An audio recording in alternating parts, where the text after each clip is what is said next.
Welcome back to Singapore Property Talk La. I'm genuinely excited you're joining us today as we're about to embark on a particularly insightful deep dive.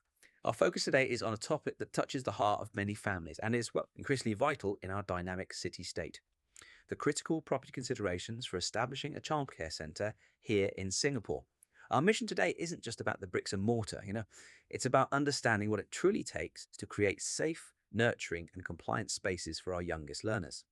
We're going to navigate the intricate journey from securing the necessary permits all the way to designing the perfect play areas. It's a complex yet incredibly rewarding area of property and development.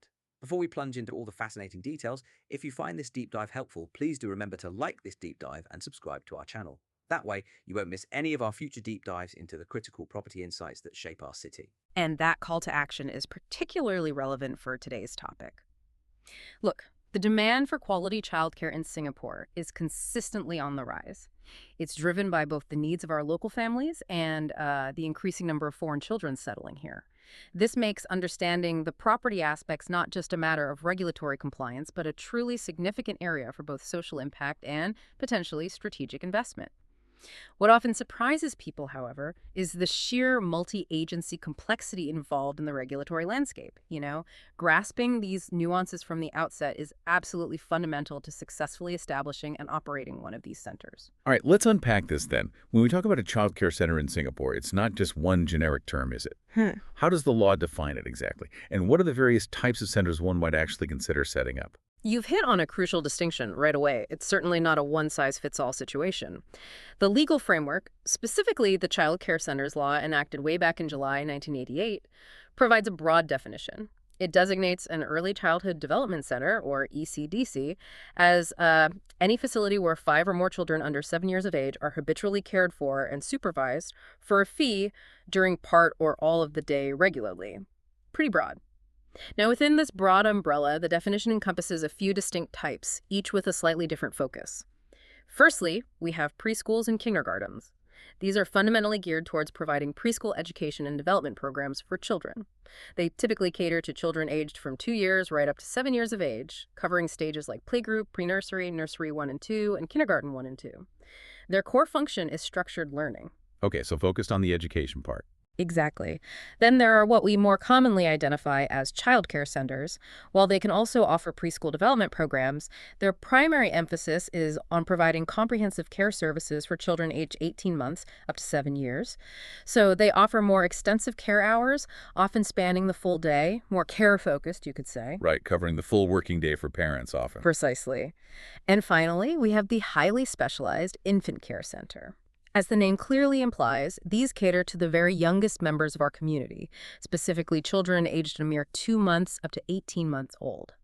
This particular category comes with its own set of incredibly stringent requirements for facilities, staffing, and care protocols, which we'll definitely explore in detail later. Makes sense. They're so vulnerable at that age. Absolutely.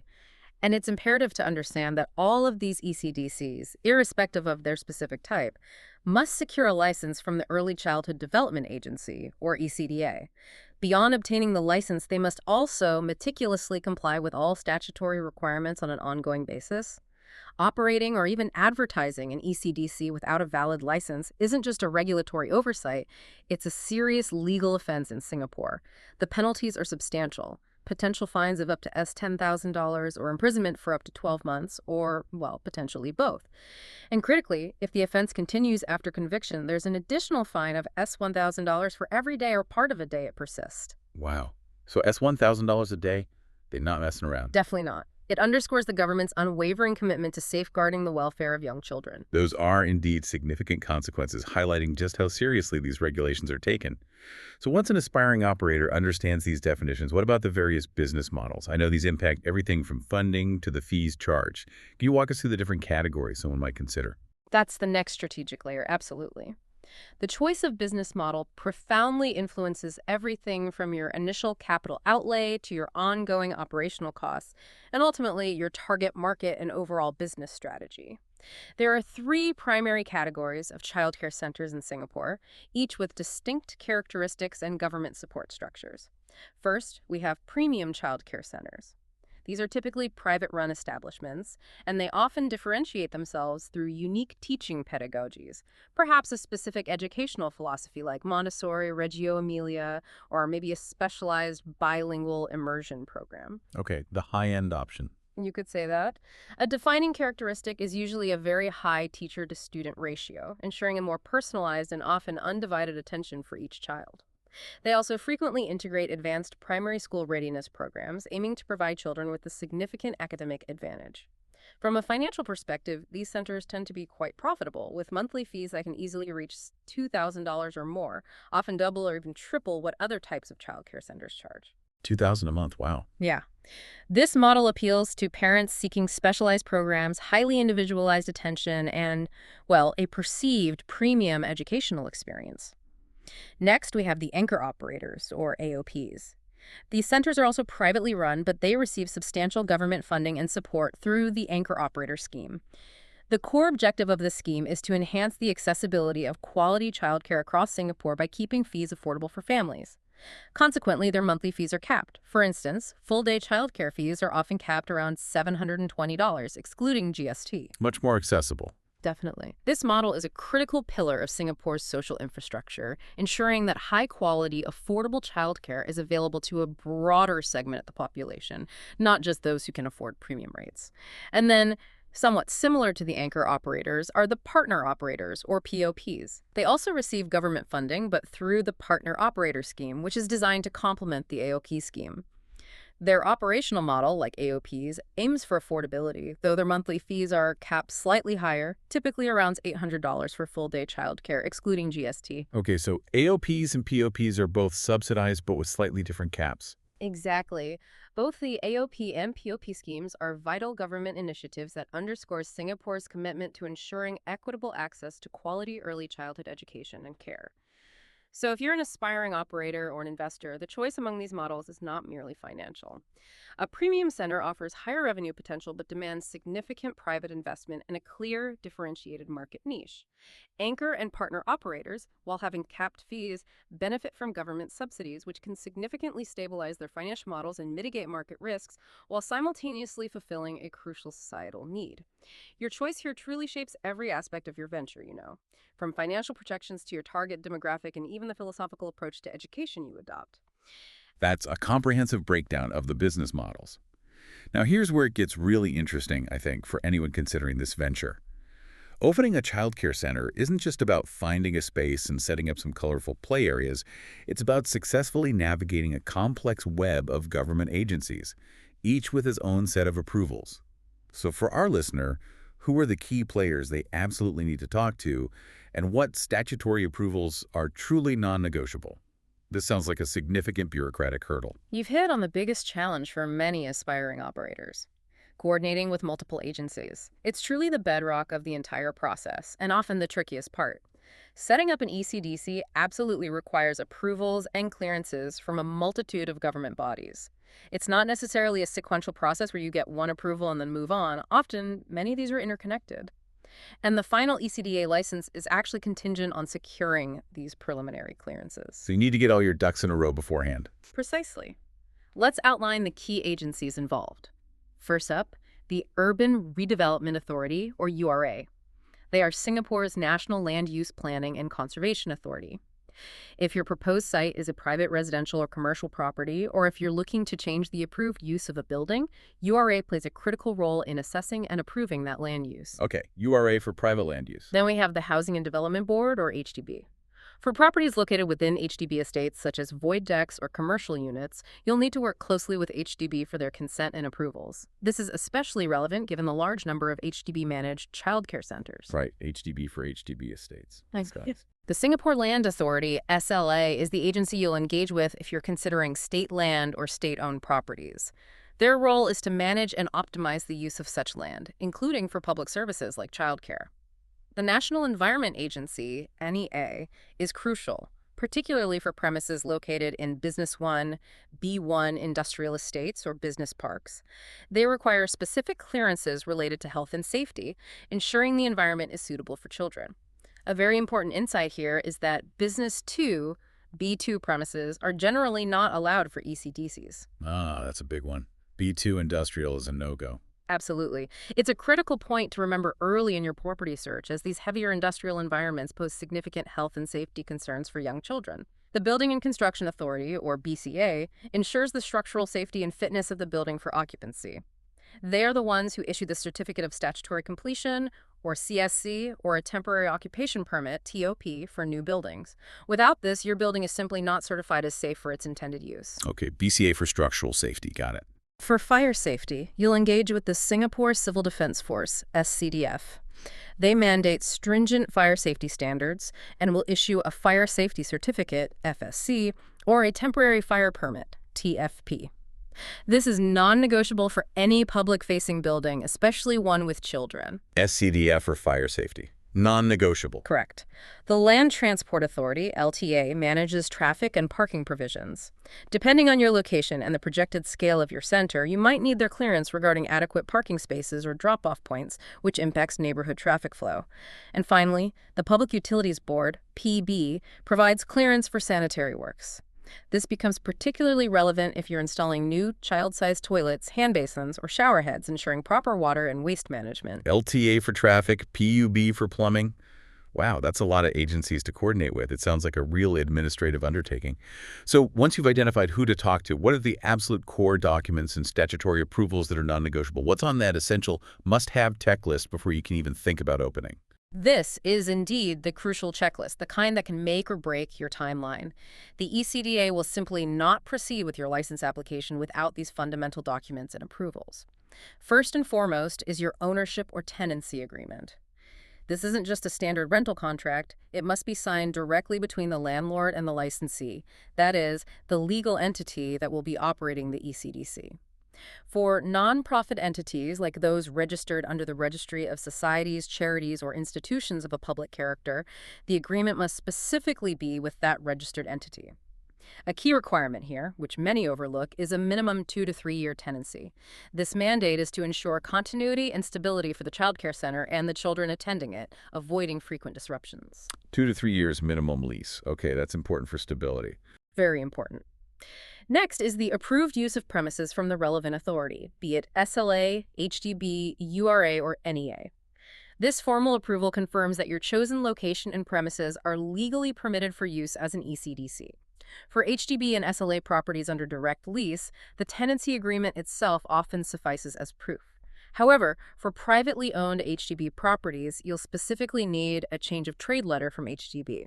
And for private residential and most other property types, a formal change of use or grant of written permission from URA is absolutely essential. This URA approval is often the first significant hurdle for private properties. So URA's permission is key for private sites. Absolutely key. Now here's a significant insight that can save a lot of time and effort. There are specific scenarios where no planning permission is actually required to convert a space into a childcare center.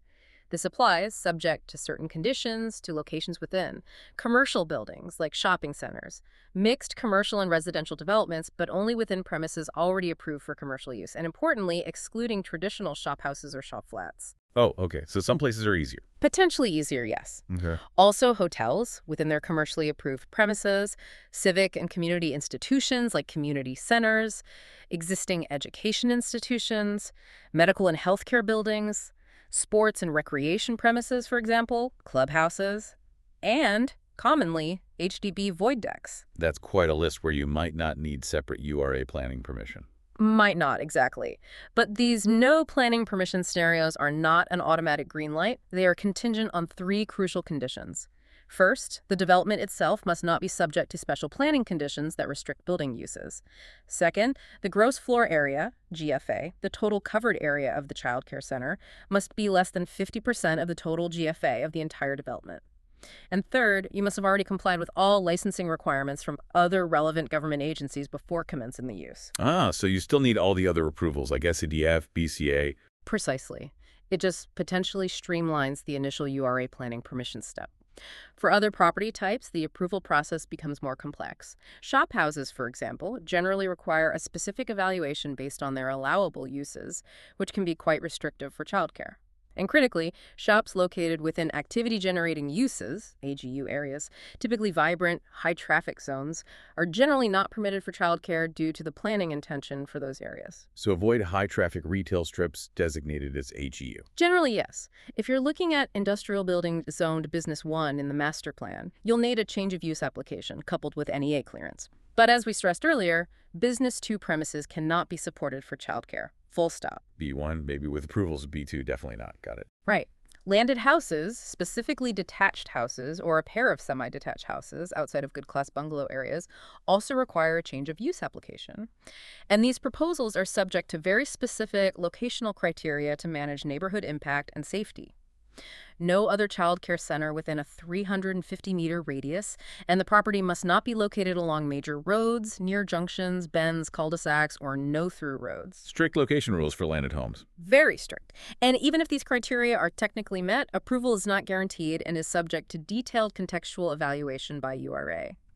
A critical update here is that corner terrace houses and one of a pair of semi-detached houses are no longer allowed for new child care centers, reflecting a tightening of regulations for residential conversions. Wow, okay, so even fewer options in landed housing now. Fewer, yes. For buildings within historic conservation areas, like Chinatown or Little India, the guidelines typically refer back to the Shophouse rules, which are often strict.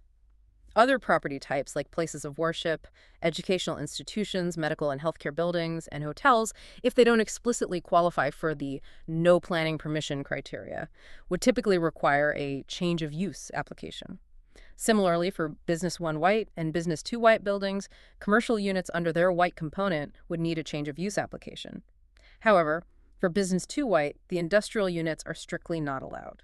That's an intricate maze of property classifications and approvals. It highlights that understanding the specific zoning and historical use of a building is absolutely paramount. Beyond the URA and landlord approvals, what about the critical structural and fire safety certifications? I imagine those are non-negotiable for a space housing young children. You're absolutely right. These are non-negotiable and fundamental. The safety of the children and staff is paramount. The Certificate of Statutory Completion, CSC, or a Temporary Occupation Permit, TOP, from BCA is essential. This document certifies that the building is structurally safe and fit for human occupancy. For new constructions, a TOP is often issued initially, allowing occupancy while minor works are completed, but the full CSC must follow. The property owner usually handles this. TSC or TOP from BCA for structural safety. Check. Equally critical is the approved floor plan with a fire safety certificate, FSC, from SCDF. This confirms the premises meet Singapore's stringent fire safety standards. A key detail here that often catches new operators out is that your floor plan submitted to SCDF must clearly state kindergarten or childcare center as the project title. Simply labeling it education center won't fly. Needs to be specific on the plan title. Yes, and these plans must also be professionally certified by a qualified person, QP. Typically a registered architect or a professional engineer. Then you need to consider the provision of car park facilities by LTA. For most locations like HDB commercial properties, landed houses, industrial estates, and standalone commercial buildings, you may need to submit an application to LTA about parking places and spaces, managing traffic impact. HDB void decks, however, are typically excluded from this specific requirement. Okay, parking might need LTA approval depending on location. And if your renovation plans involve installing new child-sized toilets, hand basins, or shower heads beyond the existing facilities, you'll require clearance for sanitary works from PUB. This usually means engaging a licensed plumber to seek and secure this clearance. PUB clearance for extra plumbing. Exactly. All of this emphasizes the indispensable role of a qualified person, QP. Engaging a QP, an architect or engineer, is not merely recommended, it is absolutely essential. Their expertise is critical for incorporating all the specific physical and safety requirements into the detailed floor plans. They advise on and prepare submissions and critically certify that the plans submitted to ECDA are identical to those submitted to SCDF. So get a QP involved early. Very early. Their involvement is invaluable. This also includes securing prior written approval from ECDA if your proposed center is located above the ground floor or in a basement, or if it has multiple bays where the distance between the furthest bays is more than 100 meters. A final critical note.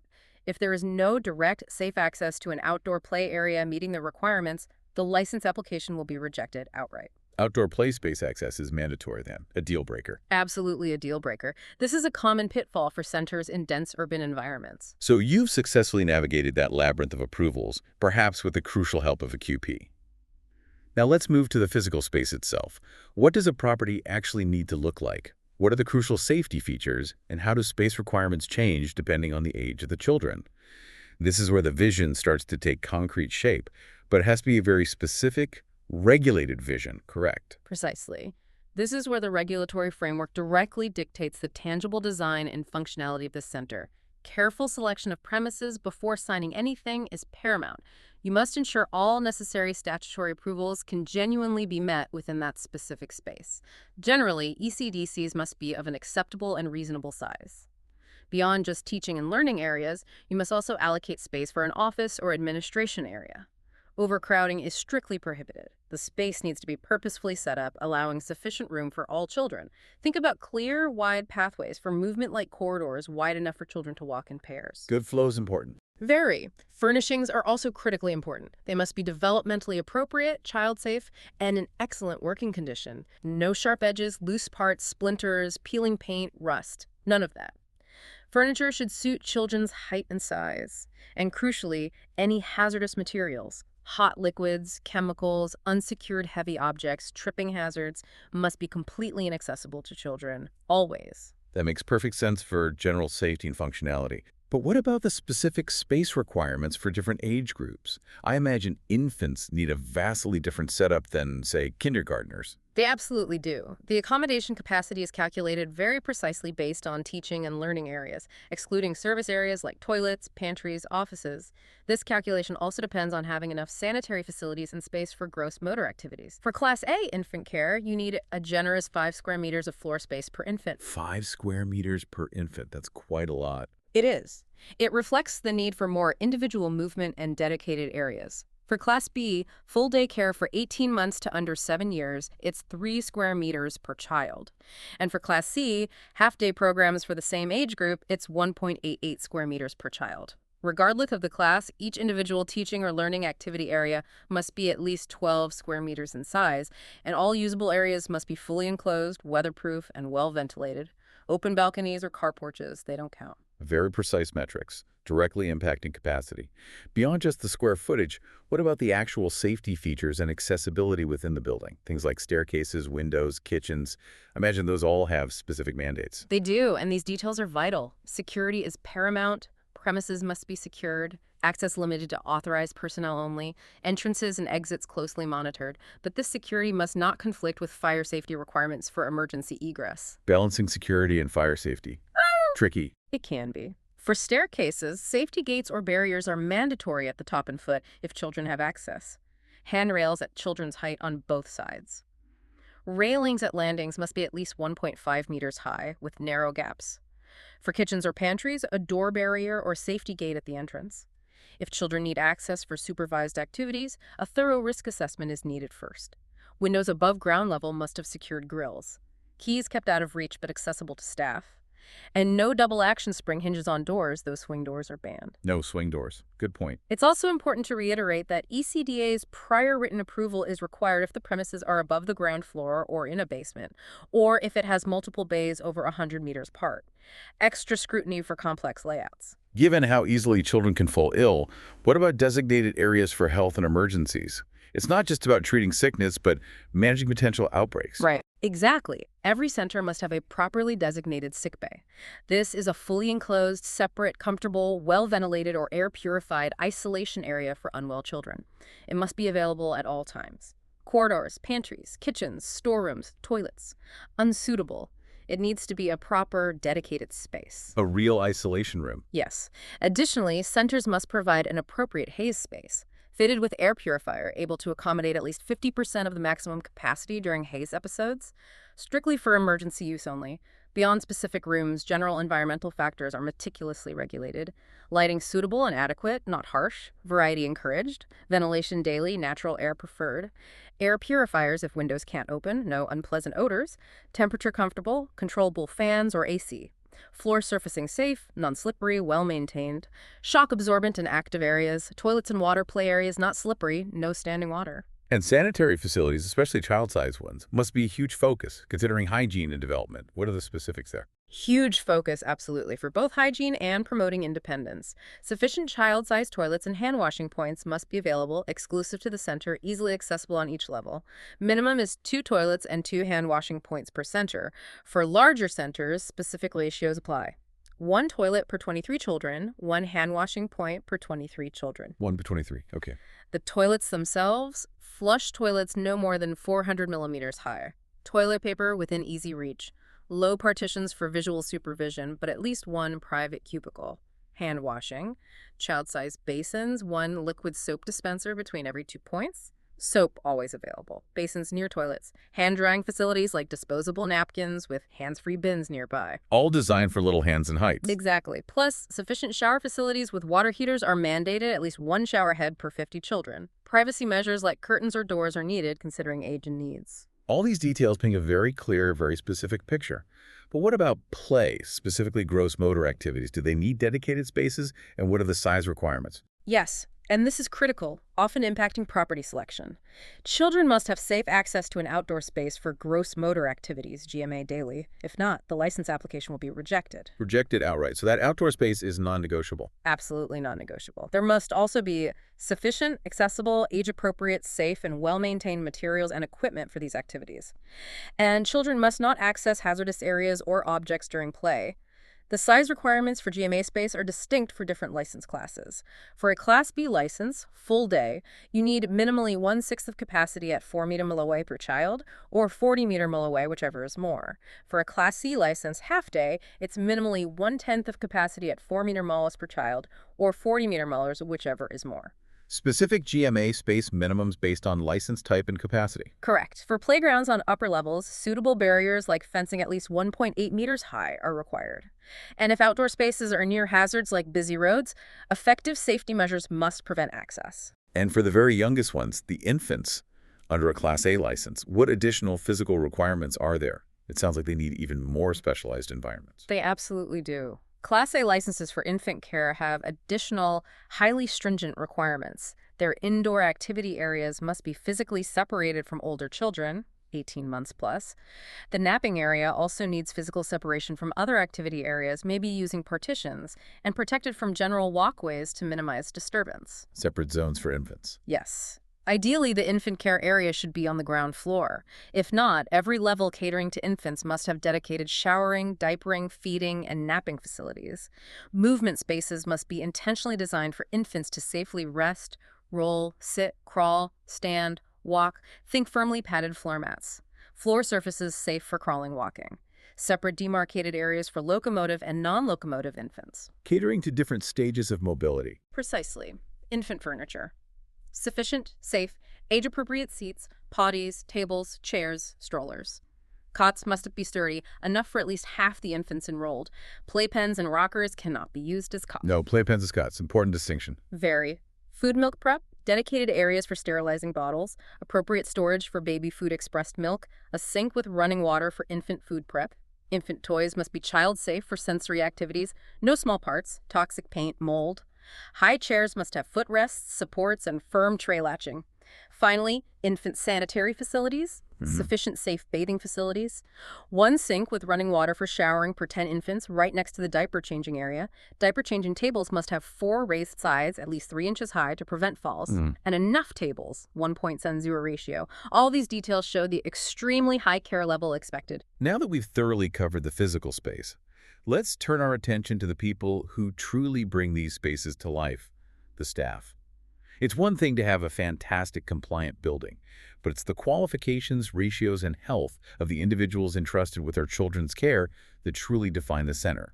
What are the key distinctions here? You've hit on the absolute heart of any childcare center. Staffing is incredibly crucial, not just in numbers, but fundamentally in their qualifications, experience, and disposition. We broadly categorize staff into 2 main types, program staff and non-program staff. Program staff are those directly involved in the care and education of children. Includes principal, teachers, TR, educarers, ED, infant educarers, i.e. assistant teachers, AT, assistant educarers, AE, and program helpers, PH. It's non-negotiable that they must be formally registered and approved by ECDA. So anyone teaching or directly caring for kids is program staff. Correct. Non-program staff, on the other hand, fill essential operational and administrative roles but don't directly interact with children in a care or educational capacity. Managers, cooks, cleaners, administrators. But important to stress, all staff, program or non-program, must meet ECDA's basic qualifications and be suitable in terms of age, experience, health, knowledge, and disposition. And how does ECDA ensure these qualifications are met and tracked? Is there a central system for teacher registration and certification? Yes, there is a comprehensive system. When a new ECDC applies, a temporary One at ECDA account is created. This lets the center input all staff info. Once licensed, the account becomes permanent, a central registry. Crucially, eligible program staff get a letter of notification, LON. This LON is paramount. It officially indicates their teacher certification level, defining the age group they're legally qualified to teach. The LON dictates who can teach which age group. Exactly. There are 4 primary certification levels, each with specific academic and language requirements. L2 certification, Diploma in Early Childhood Care and Education, plus 5 GCE O-level credits and B4 in GCE O-level English, qualified for 18 months to 6 years old, kindergarten, nursery, pre-nursery, playgroup. L1 certification, Certificate in Early Childhood Care and Education, 3 GCE O-level credits, C6 in English, qualified for 18 months to 4 years old, nursery, pre-nursery, playgroup.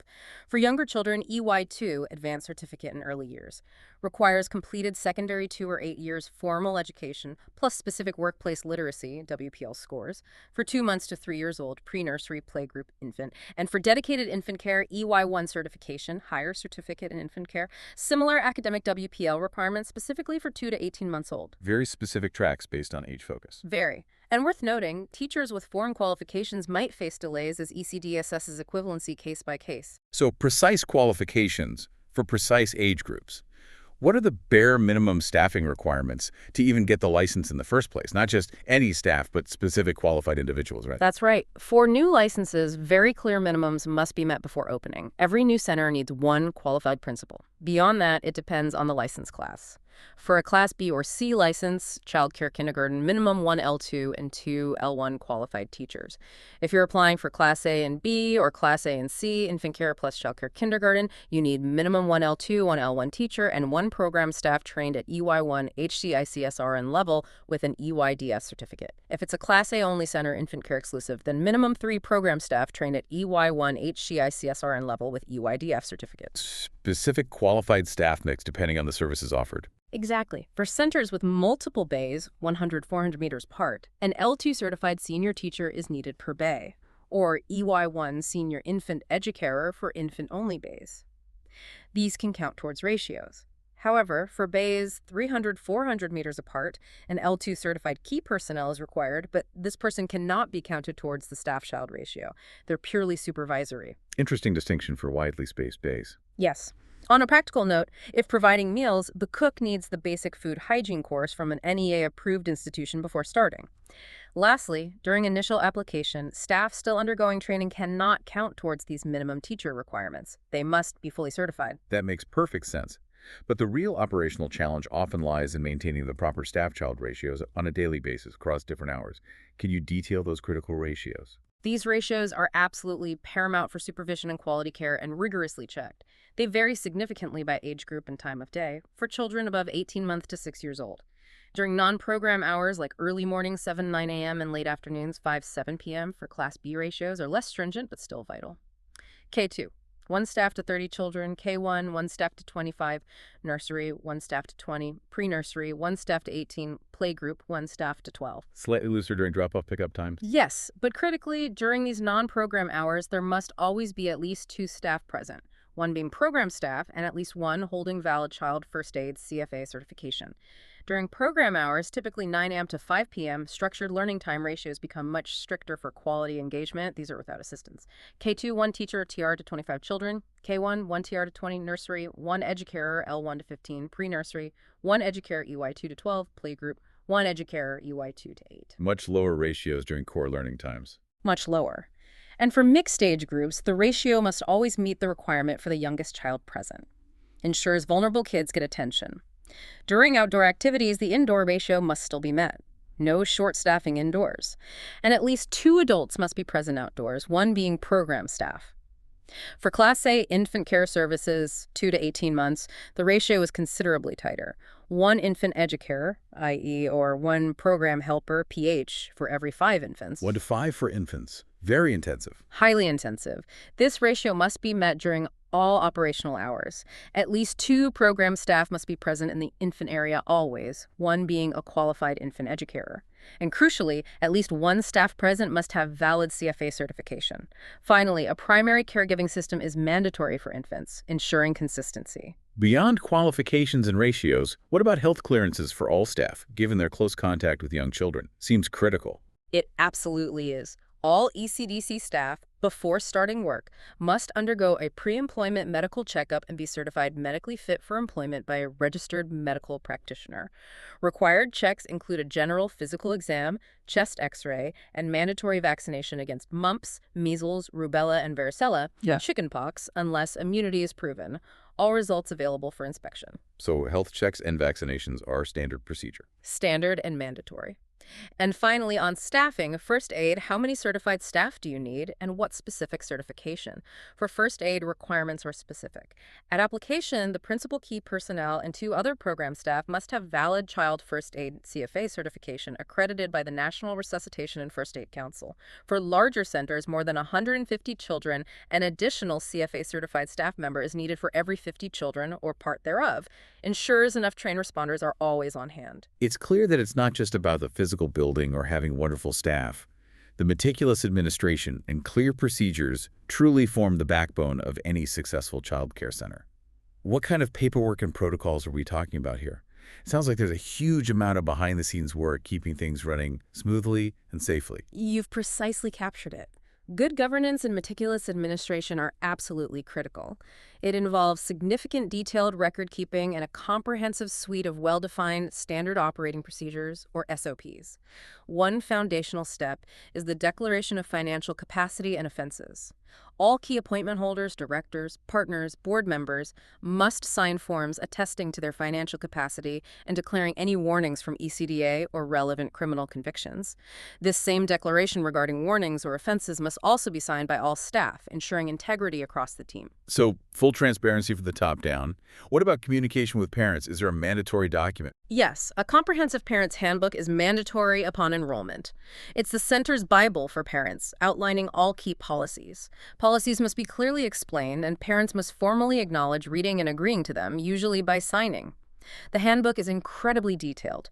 It covers the center's philosophy, objectives, activities, age range, operating hours, services, fees, incidental charges, daily schedules, parent partnership efforts, staff training, and closure days. Everything a parent needs to know. Everything. Plus crucial policies. Registration, admission, withdrawal procedures, handling illness emergencies, including exclusion for contagious diseases, transport procedures, fee collection, trial periods refunds, termination policy, also parental consent for excursions, emergency medical care, authorized fetch persons, and finally, parents' acknowledgement signatures ensures parents are fully informed. That's incredibly thorough, and all this must generate a lot of daily records. What kind of meticulous record keeping is mandated?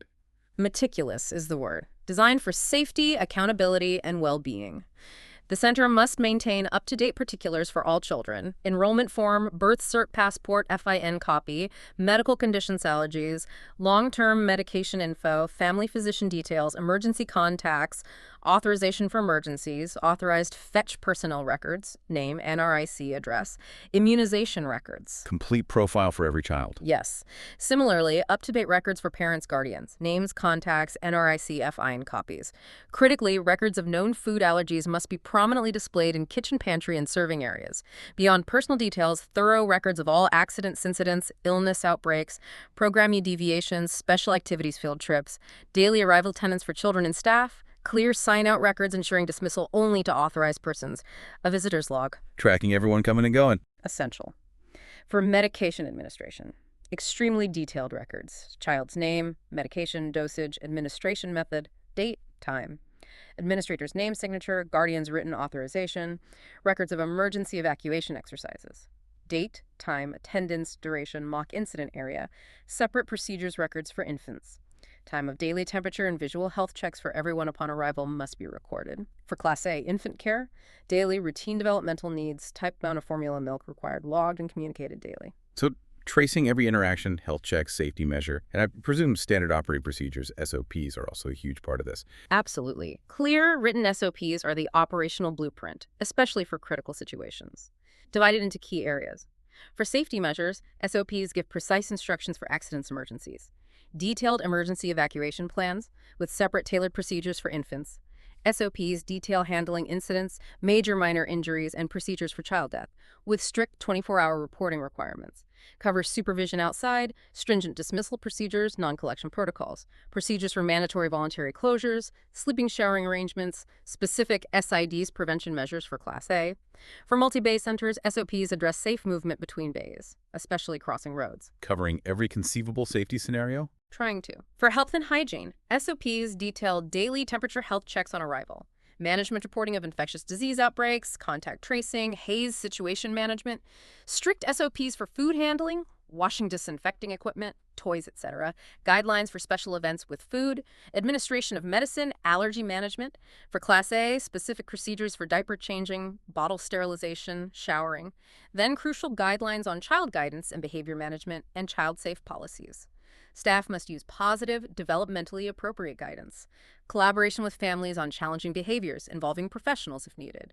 Clear boundaries, consequences understood. Strictly prohibits corporal punishment, humiliation, intimidation, withholding food, drink, isolation, physical restriction, neglect. Comprehensive child-safe policies are mandatory. That's an extensive list of internal protocols. What about other critical operational necessities? Several other must-haves. Centers need a CDLNS account with MOH for prompt infectious disease reporting. Critical public health link. A list of emergency phone numbers prominently displayed in your phones. 995 ambulance fire, 1777 non-emergency ambulance, 999 police, nearest MPP, clinic, hospital contacts addresses. All emergency contacts readily available. Essential. If meals are provided, written menus displayed. At least 2 sets for Class BC, breakfast, lunch, tea. For Class A, infants, at least 2 sets per infant age group, for example, 799, 10, 12 meters, 13, 18 meters.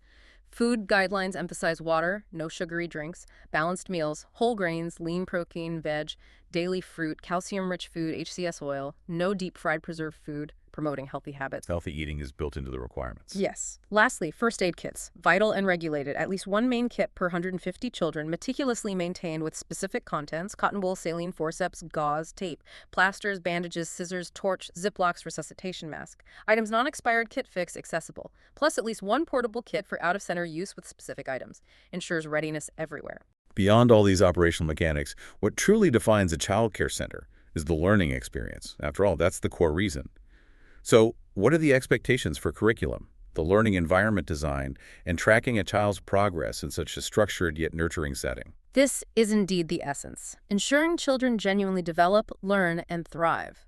First, every center must articulate a clear program philosophy, goals, and approach.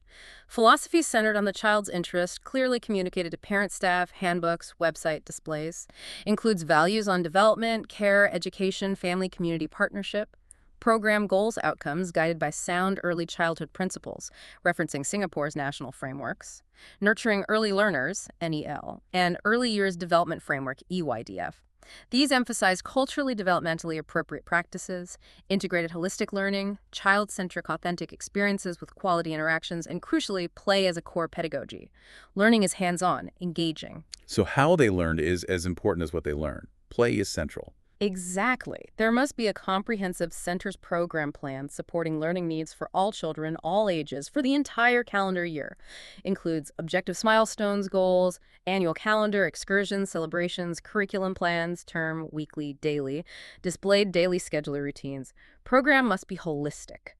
Physical, intellectual, emotional, social development for 18 months, plus key areas from NELIs, language literacy, aesthetics, creative expression, discovery of world, motor skills, numeracy, social emotional development.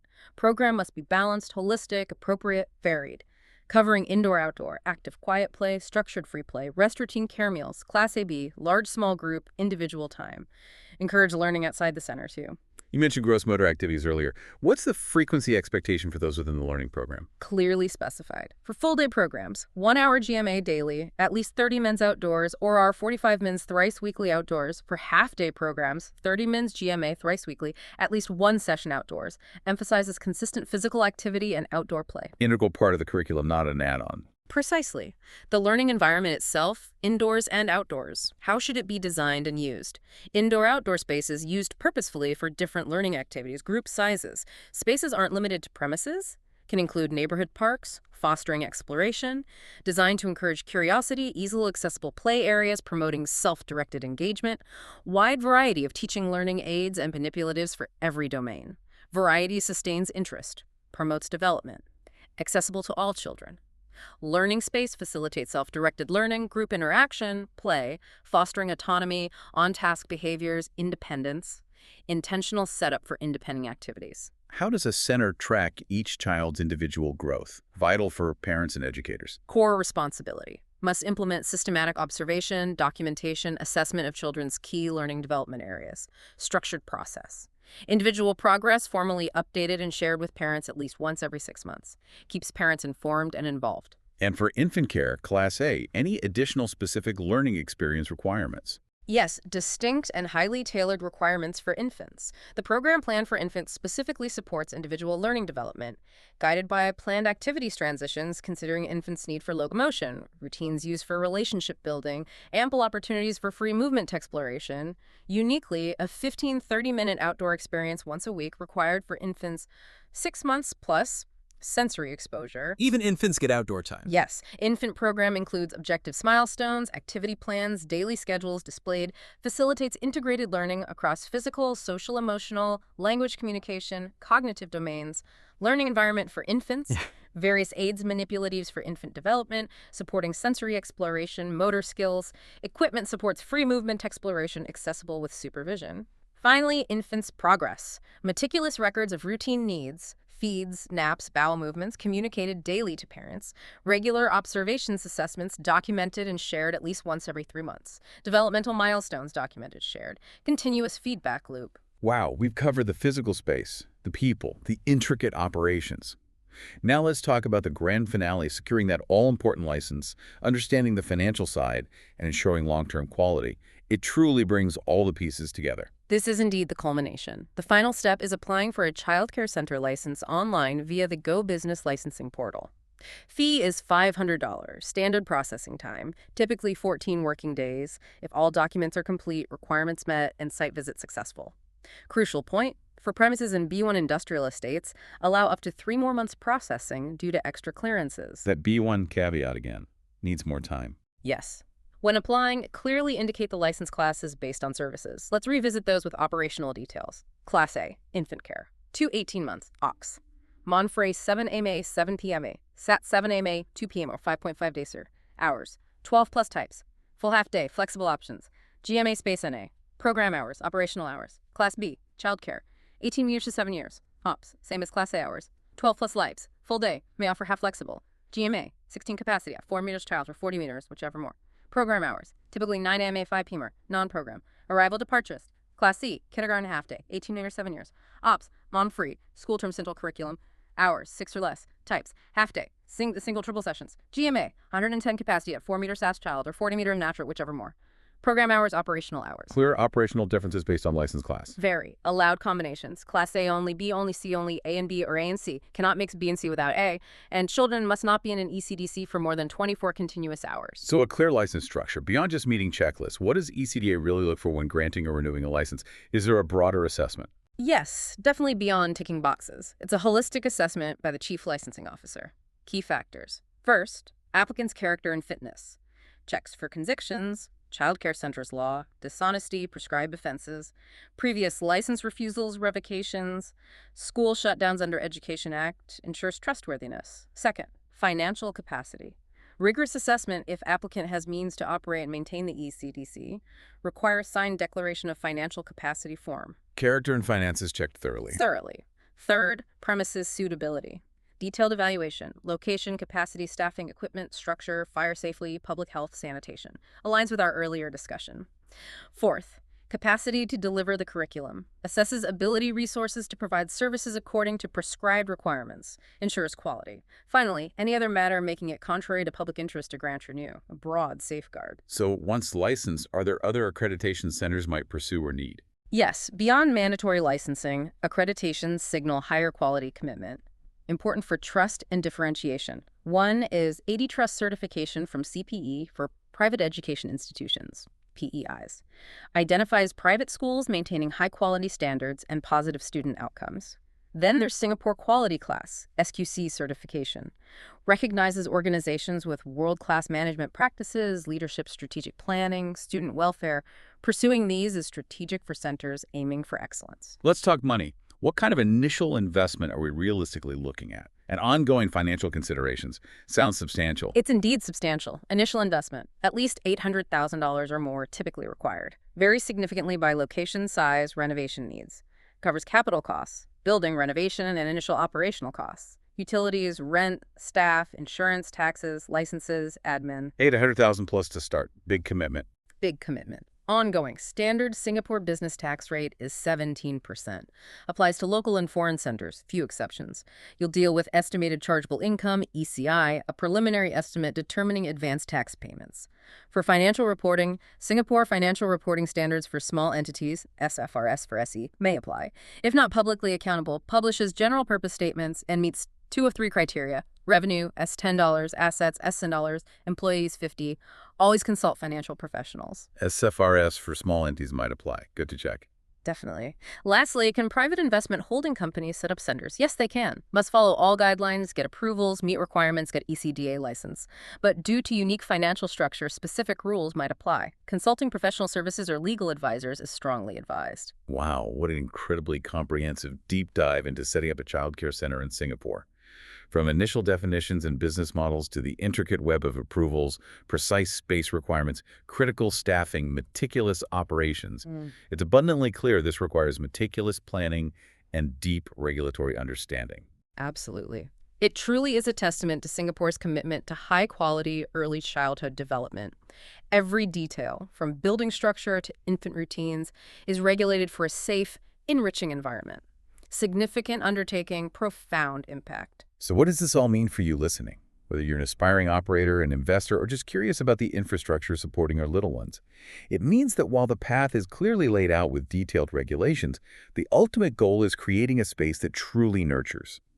Perhaps the deepest dive of all is into the future of our children and the carefully planned foundations we lay for them.